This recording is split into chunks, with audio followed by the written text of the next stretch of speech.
Transcribed. Ladies and gentlemen, the Railroad Hour. And here comes our star-studded show train.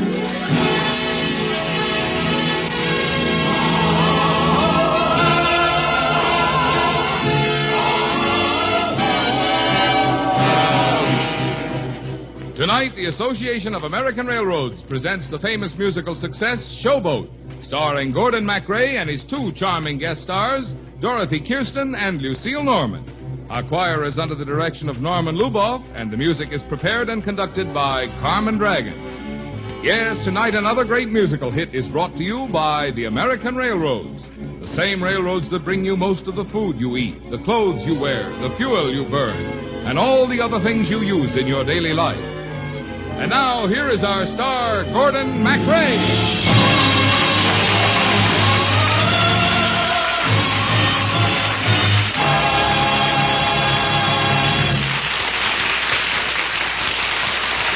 Thank you, Marvin Miller, and good evening, ladies and gentlemen.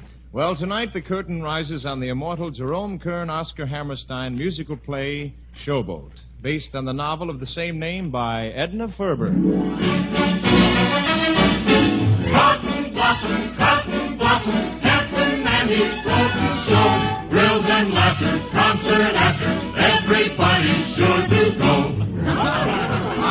This is the story of Captain Andy's Showboat, the story of the Mississippi and of the river gambler Gaylord Ravenel, the part in which I appear this evening. It is the story of the showboat's leading lady Julie, played for us by Lucille Norman, and of Captain Andy's beautiful daughter Magnolia. Our other charming guest for tonight, the lovely soprano of the Metropolitan Opera, Dorothy Kirsten. There's an old man called the Mississippi. That's the old man that I'd like to be. I remember it all began the summer I was 17. My father's showboat, the Cotton Blossom, was tied up at the dock at Natchez. I remember it was a warm summer afternoon, and as I stepped down onto the levee, I saw Gaylord Ravenel for the first time and took him to my heart forever. I remember that I said hello as though I'd known him always, and he took off his hat and bowed. How do you do? Do you live here? No, I'm just a wayfarer along the river. So am I. Which way are you going? Either way. Which way are you going? Anywhere Papa gives shows. Oh? Are you an actress? No, but I'd give anything if I could be. Why? Oh, because you can make believe so many wonderful things that never happen in real life. But wonderful things do happen. Why, this very day I was standing here in the levee feeling blue. And suddenly I looked up and... Oh, I have to go now. Why?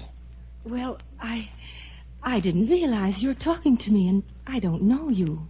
Well, if you like to make believe things, why can't we make believe we know each other? All right. We haven't seen each other for 75 years, and you're my long-lost nephew. Oh, no. I don't think I like the idea of being your nephew. Let's imagine that we've just met. But we really have. Yes, but let's just suppose we've fallen in love at first sight. All right. The game of just supposing is the sweetest game I know. Our dreams are more romantic than the world we see. And if the things we dream about don't happen to be so, that's just an unimportant technicality. Believe I love you. We could make believe that you love me. Oh, there's fine peace of mind in pretending. Couldn't you? Couldn't I? Couldn't we? Make believe our lips are blending in a phantom kiss or two or three.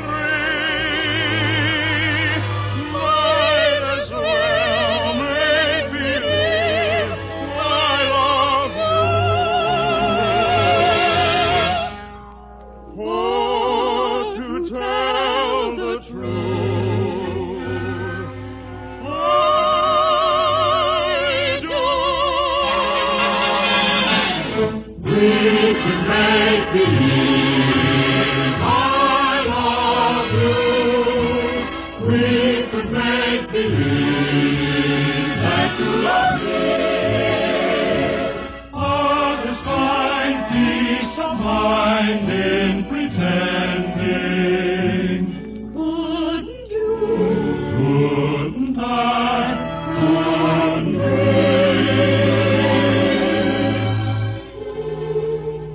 we? Ravenel, Oh? What is it, Valor?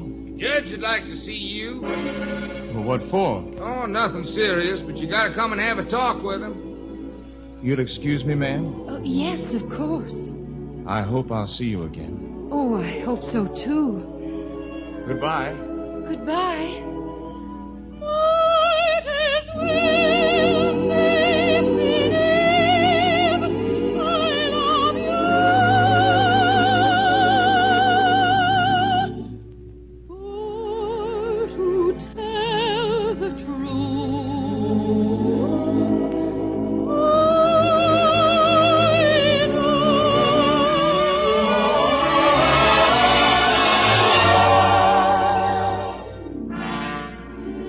I don't know how long I stood there looking after him. I only know that finally I went in search of Julie, the leading lady of the showboat, to tell her what had happened to me.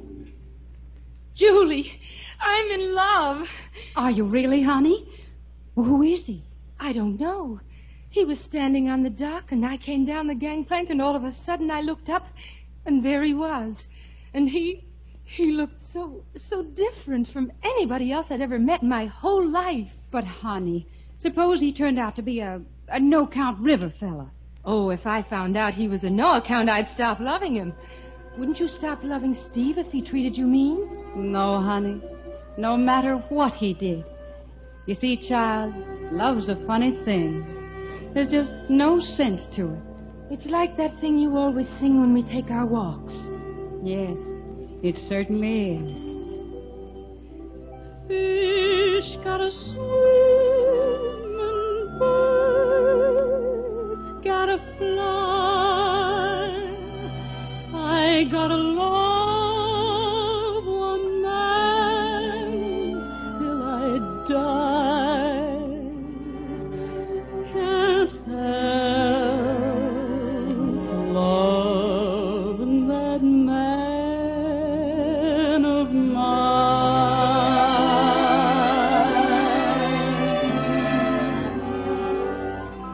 Tell me he's lazy, tell me he's slow, tell me I'm crazy, baby, I know. Can't help loving that man of mine.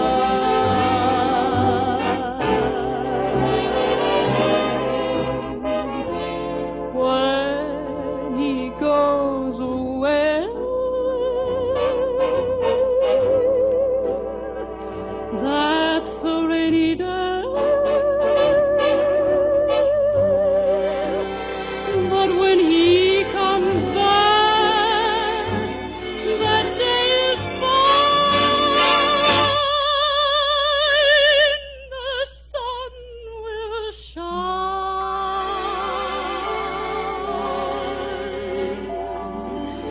He can come home as late as can be.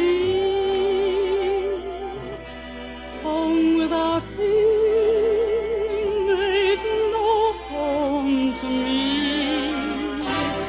Can't help loving that man of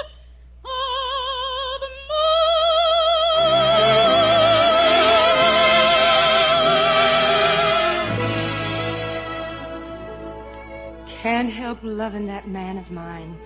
That's the way it was for Julie, and that's the way it was for me. All that night I lay awake in my bunk, listening to the river whispering to itself, wondering if I would ever see Gaylord Ravenel again. And then came the morning that brought so many changes. Julie and her husband left the showboat. and I was suddenly made the leading lady. And I stood on deck beside my father, listening to him talk to Gaylord Ravenel. You say you'd like me to give you a bed on my boat tonight on credit? That's right. I thought, sir, if I could have a bed on your boat tonight, I could pay you my fare tomorrow at Fort Adams. I expect a remittance. You ever acted? Acted? We need a juvenile lead, $15 a week. Chance to see the world, no responsibility. That's what he means, young man. This is my wife, Dorothy, Mr. Ravenel. I'm happy to meet you, ma'am. How do? We don't like to pick up actors off the wharves, but we can't be choosy just now. But, madam, your courtesy is exceeded only by your charm. My daughter here is going to be the leading woman. This'll be her first day at acting, too. So, you're to have your chance to play at make-believe after all. Yes. Well, I certainly wouldn't want to miss a chance to be your leading man.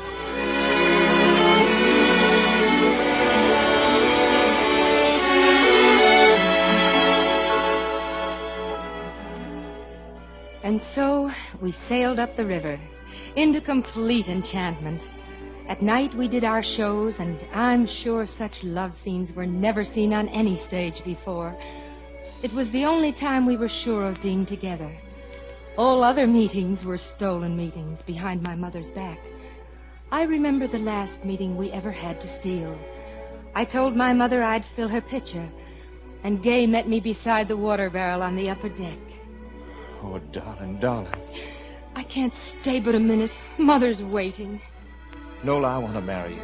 Tomorrow, in Greenville. But Mother would... She's going to be in Fayette all morning. She told me so herself. Oh, there's a lovely little church in Greenville. Oh, but Father, he's liable... He was the one who gave me the idea of marrying you while your mother was away. Oh, Nola, honey, please say you will. Oh, I want to, Gay. I can't stand it this way any longer. I want you all to myself. I want to take you to places you've never seen. I want to show you new cities, theaters, restaurants, and people. And you and I will move among them, but I will still feel as if we were all by ourselves. Oh, Gay. You are love here in my arms, where you belong, and here you will stay. I'll not let you away. I want day after day with you.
We'll return with the second act of Showboat in just a moment.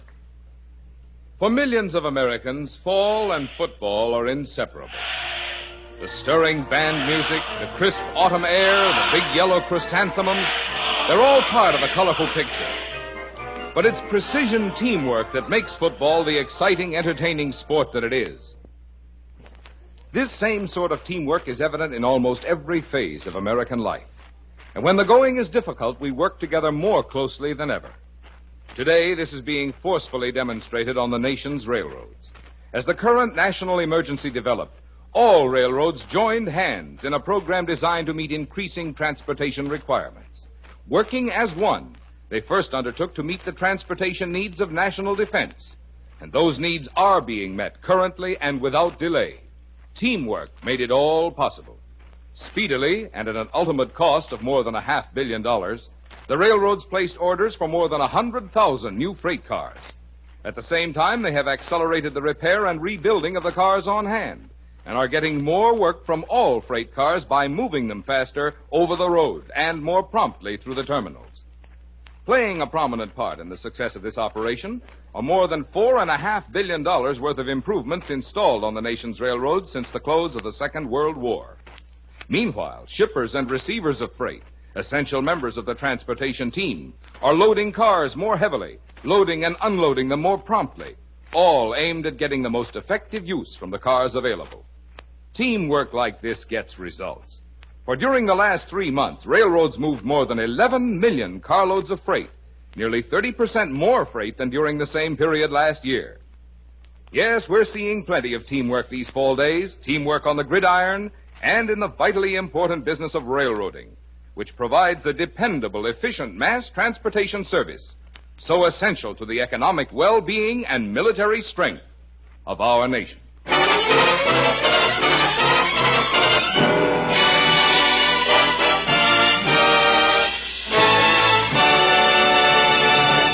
And now we return to Gordon MacRae in Showboat with his 2 charming guest stars, Dorothy Kirsten and Lucille Norman. There's an old man called the Mississippi.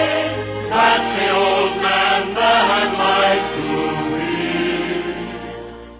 be. And so Gaylord Ravenel and I were married, and life was as its springtime. Life was a thing of romance and excitement and adventure.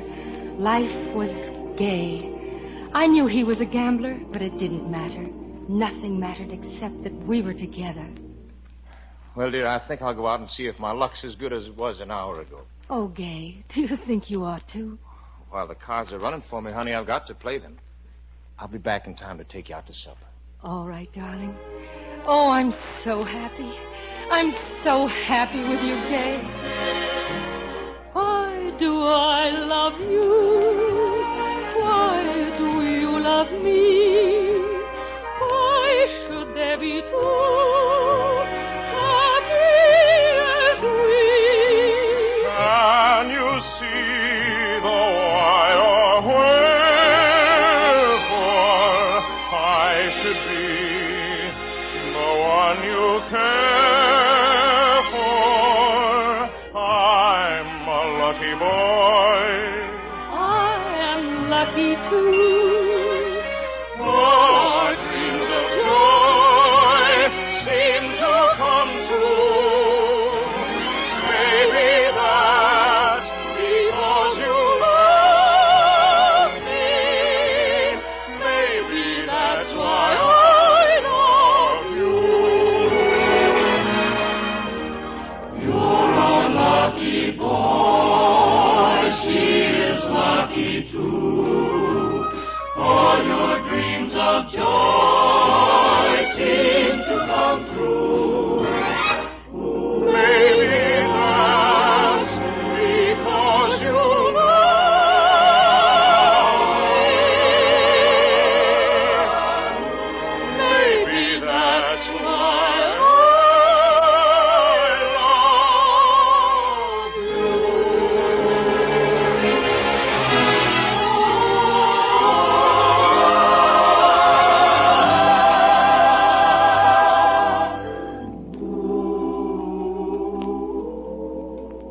Why do I love you?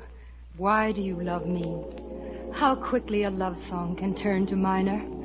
How quickly a world can be lost when you're holding it by a shoestring. How many years did we actually have? It seems now they passed with such swiftness that it is impossible for the heart to follow them or add them up.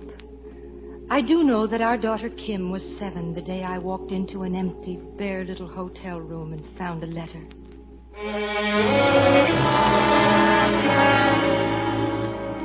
Dearest, by the time this letter reaches you, I shall be on a train bound heaven knows where. There is nothing left to pawn and no more friends to borrow from. I'm enclosing $200. This will let Kim finish her term at school.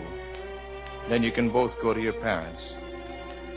I'm doing this because I think it is right and because I love you. Please believe I will always love you. Goodbye. Your own Gay. Oh, Gay!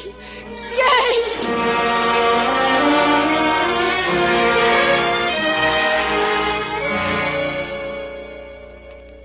That was goodbye. That was how spring and summer ended, with a chill wind blowing across my heart, and the knowledge that love was gone, and it was autumn. And then the long years set in. I went on the stage and I became successful. And our daughter Kim went on the stage and became even more successful. And as I was able to retire, and it seems to me now, looking back, that I stopped living from the moment that I had that letter to the moment when my father's letter came. And I hurried back to the showboat. And there, standing beside him, was Gay. Hello, Nola. Gay. Isn't that your daughter, Captain Hawks? Yeah, that's Nola. How do? I remember you when you were leading lady on this showboat. And that's your husband, isn't it? I was here on this levee the day you were married. Well, glad to see it turned out well and you're still happy together. Good night. Good night, dear. Good night. Nola, there isn't any way to ask you to forgive me. Now, hold on a minute, Gay. Trouble is you keep blaming yourself for things, and the fact is you were just unlucky. The lucky people are the ones that get to do what they enjoy doing. I always enjoyed running a showboat, and I made a success out of it. Now, you was meant to be a gentleman. Big mistake you made was ever to try to earn a living. Nobody ever expected it of you. You was on the right track when you started to be a leading man on the river. You could have got to be a big Broadway actor, and then you wouldn't have had to work anymore. Andy? Andy? Parthy's calling me. I guess I better be going. You know, Captain, I don't understand it. Married all these years, and yet every time she calls, you jump. What is it? What has she got? She got a mean disposition. I'm coming, Parthy. Gay, listen. Remember how we used to stand up here listening to them singing below? Oh, Gay, welcome home, my darling. Welcome home. I'm back to stay. I know now where my home is, sweetheart, and where I belong. Here we all work on the Mississippi. Here we all work while the white folks play. Pulling those boats from the dawn to sunset, getting no rest till the judgment day. Oh, don't look up and don't look down. You don't dare make the big boss frown. Bend your knees and bow your head and pull that rope until you're dead. Oh, let me go away from the Mississippi. Let me go away from the white man boss. Show me that stream called the River Jordan. That's the old stream that I long to cross.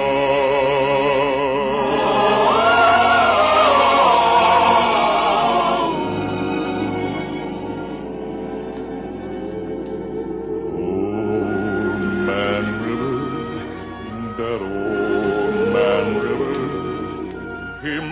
must know something, but he don't say nothing. He just keeps rolling. He keeps on rolling along. And never keeps on rolling along. He don't plant taters, and he don't plant cotton. And them that plants some is soon forgotten. But old man River, he just keeps rolling along. Oh, you and me, we sweat and strain, bodies all aching and racked with pain. Hold that barge and lift that bale. When you get a little drunk and you land in jail.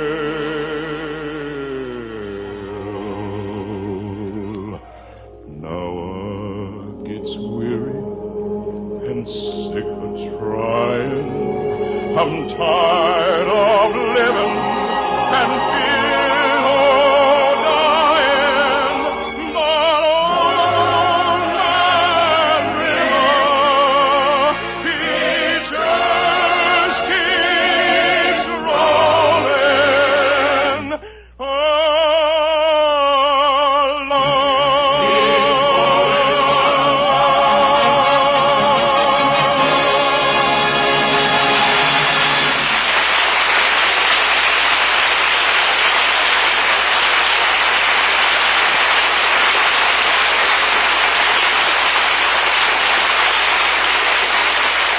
Thank you very much, ladies and gentlemen. Dorothy, Kirsten, and Lucille Norman will be back in just a moment. And thanks to our supporting cast, Earl Ross and Norma Varden, for their fine performances in Jerome Kern and Oscar Hammerstein's musical play, Showboat, which was based on the novel of the same name by Edna Ferber and adapted for radio by Gene Holloway.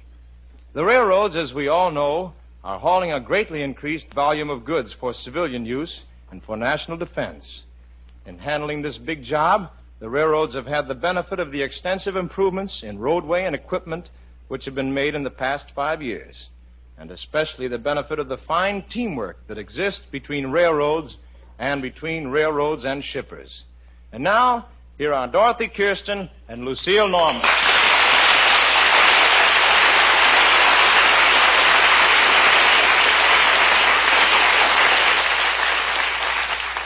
Well, two beautiful blondes. Dorothy and Lucille, it was great to have you with us on the Railroad Hour tonight. And we're looking forward to having you both back soon. Next week, Miss Eileen Wilson is going to be our guest, and we're doing the wonderful musical Irene. Oh, wonderful. See you soon, Gordon. Goodbye, kids. Bye. All aboard! Well, it looks as though we're ready to pull out, and so until next week, goodbye.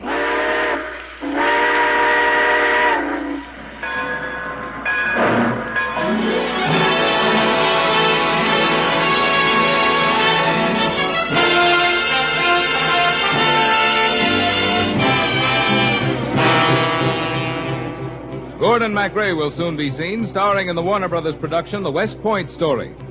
Our choir is under the direction of Norman Luboff, and our music is prepared and conducted by Carmen Dragon. This is Marvin Miller saying goodbye until next week for the American Railroads. And now, keep tuned to your Monday night of music on NBC.